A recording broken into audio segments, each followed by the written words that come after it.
Welcome to r/Tales from Tech Support, where we get to have a little chuckle at the technologically disadvantaged. Like me. I'm Uncle Reddit, and have I got a story for you. Well, hey everybody. I hope you had a good Easter, Passover, Ramadan. Evidently they've all crossed paths this year. Alright, we got some long stories today, so we're just going to jump right in. That one time I got called out to a customer's house to show them how to use Craigslist personals. So I just saw a post in another thread asking people who work in customers' homes what the weirdest thing they had seen was. The topic got me thinking, and I think I'll put the answer here instead.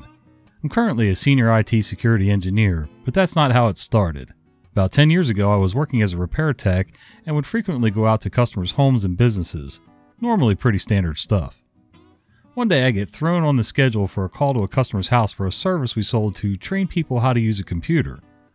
Pretty reasonably nice guy, probably in his late 70s.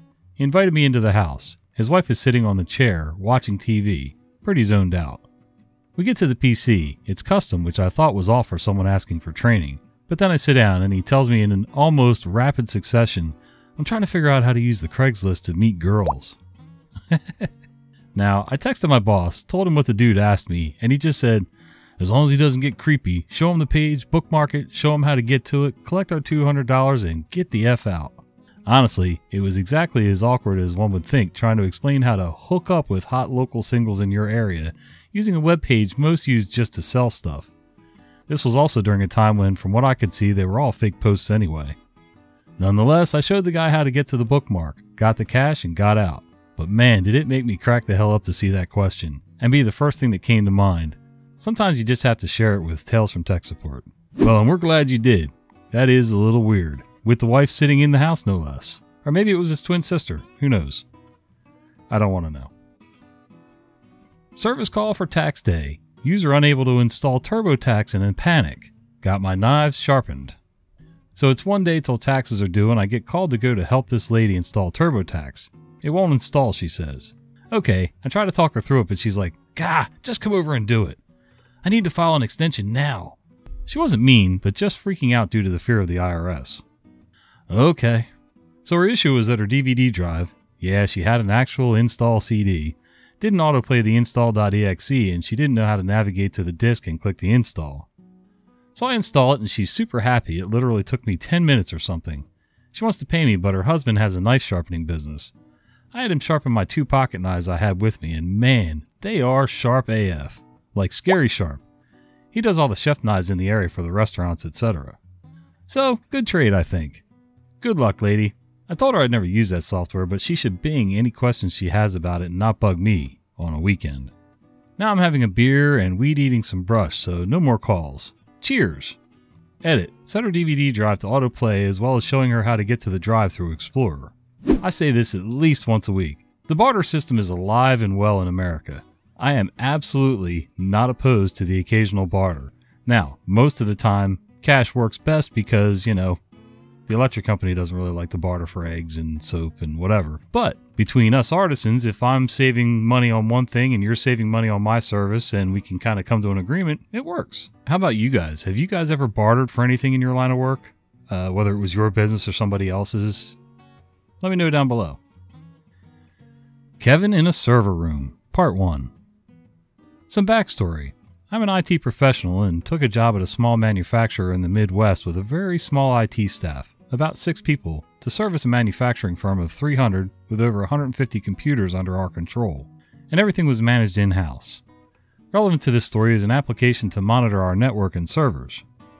It was a lightweight application that ran on my office computer and monitored all critical servers and networking equipment, database, website, phone system, PBX, phone and fax line, VoIP converter, domain servers, backup servers, networking switches, routers, firewall, VPN. You get the idea. If it was on the network and important, my application made sure it was online. If for any reason it went down, all IT staff were immediately notified via text and Slack message, and a monitor in the IT office dedicated to this application showed which systems were down, and guessed on what single point of failure could be the cause if multiple systems were down. Oh, and did I mention the air raid siren? In the event that something went down, it would override my computer's volume control and play an emergency air raid siren to get the attention of anyone in the office. Cast. me, and Kevin, the IT team lead. It was a cloudy afternoon, sometime mid-January, about 4:30. I was staring out the window of my office, considering heading out early for the day and thinking about what I was going to have for dinner when I got home. Suddenly, I'm drawn back to reality by an air raid siren blaring in the office. Seconds later, I receive a Slack and text notification indicating that most of our equipment is down. Surely this must be a mistake. A bug that was never caught when developing this program, right? I look at the included list of the disconnected systems and quickly conclude that, if accurate, this is a huge issue.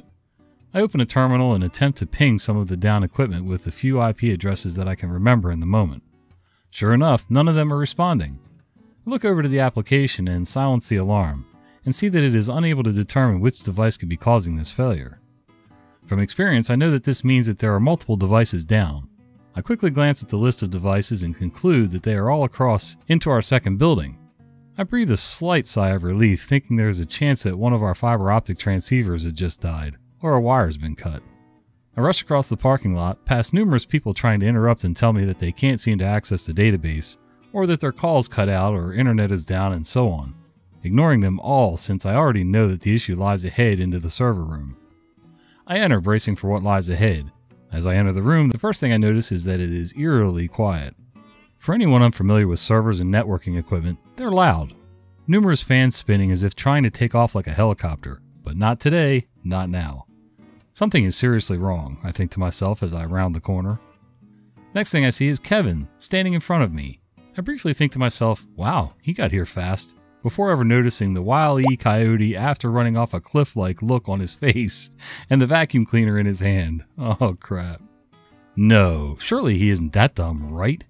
For context, our servers ran on multiple dedicated 20 amp circuits, each using approximately 15 to 17 amps, each with a battery backup, UPS, for if we lost power. It takes me a second to notice him unplugging the vacuum. It's plugged into one of our spray-painted red power strips, indicating that nothing should be plugged in or unplugged from this strip. Instantly, I know exactly what happened. The 10 to 12 amp vacuum paired with at least 15 amps of servers has tripped an overcurrent protection on our UPS. I share a frustrated look, and Kevin sulks out of the room and starts answering questions from the crowds gathering outside. I quickly cast a prayer to any deity willing to listen and start diagnosing which systems may be fried. I quickly begin bringing systems back online. First network, then internet, then phone, intentionally leaving our servers and DBs for last, as I'm sure some of them will not start back up. When I get to the DB server, I'm not at all surprised that 14 of our 60 DBs are corrupted from the loss of power with active clients. At this point, I begin reassessing my life choices, wondering why I didn't leave when I had the chance, and begin the hours-long process of recovering from a backup, and trying to merge that with any non-corrupted records from the database that would not boot up. By midnight, I had them all back up and everything was humming along as if nothing had happened. I got some nice OT, and Kevin learned a valuable lesson on following procedures, right? No, of course he didn't, but that's another story for another time. Yep, sometimes one of the most useless animals on the planet, middle management. Kevin in the server room, part 2, blackout. Obligatory cross-post from r/stories about Kevin. After posting part 1, I was met with numerous requests for more about Kevin, so here we go. But first, please read the backstory of the last post as it is assumed that you have done so. This story takes place about 5 to 6 months after the last one. Cast as me and Kevin, the IT team lead, again. What do you do when the battery in a UPS dies and you want to replace it? Most people would schedule downtime for any devices plugged into it, buy a new battery/UPS, and swap them. Well, Kevin is not most people, and this story would not exist if that was all he did. As far as servers go, there are some that can go down without people really noticing, and on the other end of the spectrum there are those that can't go down at all but for a scheduled reboot, sometimes with an uptime of years. The server for this story is the same as the one from last, our database server, hosting about 60 databases at the time, and falls somewhere in the middle, being critical for company operations, everything from purchase orders, punch-in, punch-out times, employee HR records, all were on this server. If it was in a company database, it was on this server. Depending on the type of system you were intending to take down, there were different times you were allowed to do so. Because this server was used almost 24/7, we were only allowed to take it offline on the weekends or late after hours, neither of which Kevin was inclined to do since he was salaried. The obvious solution to this dilemma was to find a way to unplug the server without shutting it down. Seems impossible, right? Well, not to a trained and seasoned Kevin, it's not. The Dunning-Kruger effect, in short, says that people with limited knowledge about a topic believe themselves to be far more knowledgeable than they are. This was most assuredly the case for this Kevin. You see, since you can plug a server into any 120 volt outlet, this must mean that they're all the same, right? Wrong. Very, very wrong. The US electrical system, in simple terms, has a bunch of 240 volt transformers that create a neutral and two positives, each 120 volt off the neutral. Think of it like a line with each end being 120 volt and the midpoint being the neutral. When each of the 120 volt phases are in phase, the other is out of phase, so combining them in the same wire creates a 240 volt potential, not 120 volts. I'm a software engineer. Any electricians have a better analogy? Anyway, Kevin's solution to not shutting down the server was to cut the insulation on the server's power cable and solder on another plug, then plug that one in before unplugging from the UPS. Oh my god. This would have worked if the two 120 volt plugs he used were on the same phase. Well, they were not, and according to the security camera footage, the server was less than happy, but I'm getting ahead of myself. There I was at my desk, finishing up some work to an application, to allow PLCs to talk to our database, if anyone's interested.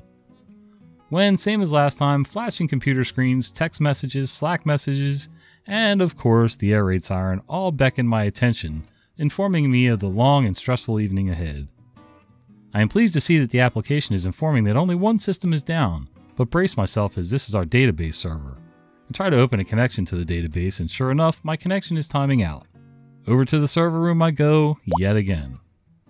Before I even enter the room, I can hear UPS's beeping, informing that the power is out and they are running on battery. In short, this is going to get worse before it gets better, if not resolved quickly. I pull out my phone to dial our electrician, and before I can place the call, I enter the server room. I see Kevin with his back towards me, our mobile work cart which has been set up with a soldering iron, a plug with black scorch marks all around it, and a server still smoking from whatever crap just went down in here. As I approach, in shock, wondering how soldering shut down a battery backup server, I am stunned to see that this perfectly functional power cord has been modified into an abomination that I am sure OSHA would have some choice words for. In a fit of rage, which in hindsight was totally unprofessional, I shout at Kevin to get out and I'll take care of it before having the mental clarity to get HR and safety involved. You see, as a manufacturing firm, we have robots, mills, drills, forklifts, presses, and more. Lions! And tigers! And bears! All of which will gladly destroy any part of you that get between them and where they want to go. Usually our safety personnel were supervising employees on camera to ensure that no one was breaking procedure in a way that could get them or someone else hurt or worse. Today they were going to join me in the server room. I make a couple of calls, block off the server room with red danger tape, akin to that used by police to mark a crime scene. I thought that was yellow. And pull up the camera footage on my phone and just wait, not wanting to touch anything until directed to do so, and informed safe by our safety and electrical teams. It takes him about 5 minutes to arrive, and I hardly needed to say a word as the electrician pieced together what must have been going on, and described the danger of such a procedure to safety and HR. Then I queued up the camera footage and showed about the last 30 seconds of the clip before the server was plugged in. Frankly, I'm shocked that he didn't short the two leads in the server's power cable during the process of soldering them. Needless to say, no one was happy. A company of 300 employees all contacting their managers about system downtime. Managers contacting the GM and owner about missed deadlines if things don't get back up and running. GM, managers, and owner yelling at me and Kevin about what happened. HR, electrician, and safety yelling at Kevin about how dumb of a move this was. It went on for about 10 minutes before everyone had said their piece. Safety had to do an investigation that took a couple hours before we were even able to get our server to try to triage it. And to no one's surprise, the PSU was dead, cooked beyond hope. At that point, I just decided to go and get the backup server and port over a database backup and go from there. Moral of the story, hire an intern to supervise your Kevin, even if he's the team lead. Outcome. Kevin finally lost his server room permissions and permissions to do any physical work on any system without prior written approval from someone else on the team, and we seldom gave that permission, insisting it was easier to do the work ourselves than to clean up the mess left behind by Kevin. Kevin sounds like an idiot. I'm starting to wonder if there's some nepotism here, because how did this guy get to the position he's in if he's that stupid? Although, just like in the military, we tend to promote the morons to get them out of the way. So, who knows? Well, hey guys, I hope you enjoyed these stories, and if you did, do me a favor. Would you consider clicking that like button? And if you didn't, go ahead and click the dislike button. Maybe subscribe to the channel and click that little bell icon so you don't miss the fat guy with the beard telling you stories. See ya.